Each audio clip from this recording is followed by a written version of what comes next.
الرحمن الرحيم. ازيكم يا حبايبي؟ عاملين ايه؟ ان شاء الله تكونوا بخير. هعمل معاكم فيديو النهارده ان شاء الله يعجبكم. وجبه يعني تنفع فطار وغدا وعشاء، اللي هي العجه المصريه الاصيله. قدامكم كده بعد ما استوت، طعم ولون وريحه وهشه من جوه خالص زي ما انتم شايفينها اهي، وبطريقه سهله خالص وبسيطه خالص، وتنفع في كل الوجبات، يعني فطار وغدا وعشاء زي ما قلت لكم. شايفين هشه ازاي من جوه بعد ما استوت اهي؟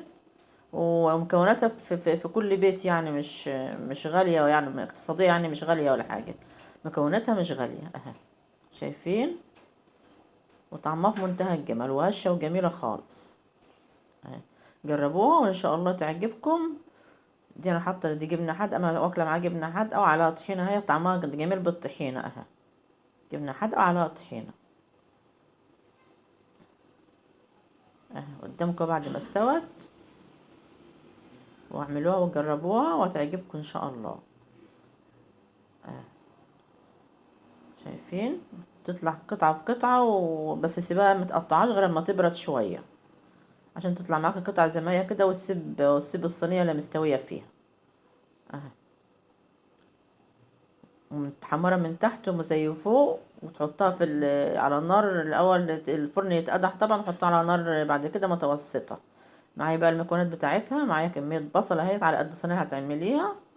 زودي البصل شوية، نحط عليها معلقتين سمنة، 3 4 معالق زيت اهوت. بالشواحي البصل بس بتدبلي بس، وانا اسفت لكم قبل كده على الفيديو معلش، هو ما يخش بالي منه، بيقلب معايا كده. بتحط بقى توابل فلفل وفلفل اسمر وكزبره ناشفه، ومعايا قرن شطه حراق يعني اهوت اخضر اهو. معايا بقى طماطم مقطعه قطع كده صغيره كده.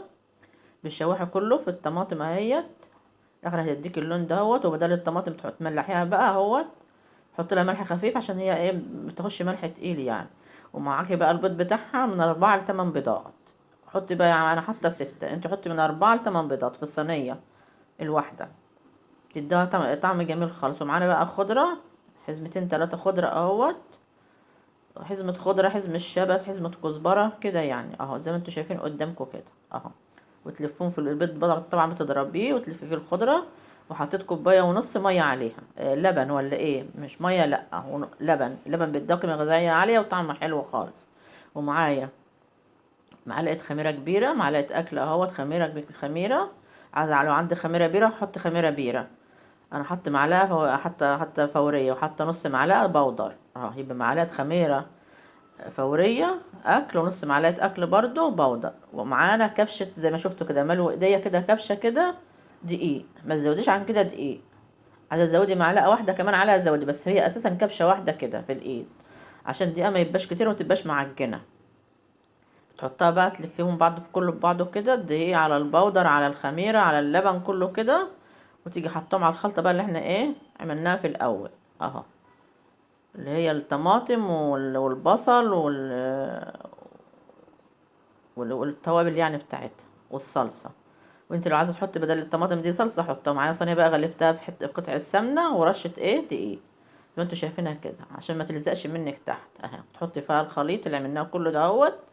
وتكون الفرن طبعا مقدوح معاكي على نار عاليه، تهبديها كده تخبطيها كده على الرخامه، وتسيبها 10 دقايق كده تخمر او ربع ساعه اهي. دخلت فرن بقى وطلعتها على فرن بتقدح الفرن جامد، بعدين توطي الفرن على اي نار متوسطه. وبعدين استوت معايا اهيت. ومعايا بناكل بقى معاها جبنه حادقه اهي، حطيت عليها شويه طحينه وخيار وبطاطس متحمره. عندك جبنه بيضه حطي، وصلصه وطماطم شرايح، وعيش طبعا بتتاكل بعيش طبعا اهي اهي. عايزه تاكلي معاها اي حاجه كلي بقى، اي حاجه نواشف يعني. ودي تنفع زي ما قلت لكم فطار وغدا وعشاء. بتقطعيها بقى كده وسيبها شويه، قلت لك زي ما تبرد شويه عشان تقطع معاكي قطع وتطلع معاكي قطع ايه سليمه زي ما طلعت قدامكم كده. متقطعيش اول ما تطلع من الفرن، وانت تعرفي اللي هي موريك اهو اللي هي استوت ازاي. بتحطي فيها معلقه او سكينه ولا حاجه، بتلاقيها طلعت من غير ما عليها عجينه يعني اهو، زي ما انتوا شايفين قدامكم كده. وهشه خالص وجميله خالص، وطعمها في منتهى الجمال ولذيذه. ولو انت عجبكم يا حبايبي الفيديو لحد دلوقتي، اعملوا اشتراك في القناه واعملوا لايك واكتبوا لي تعليق حلو زيكم. قلت لك تختبرها اللي استوت ازاي، تحط فيها معلقه او سكينه بتطلع معاكي نظيفه يعني، معلهاش عجينه. السلام عليكم ورحمه الله وبركاته.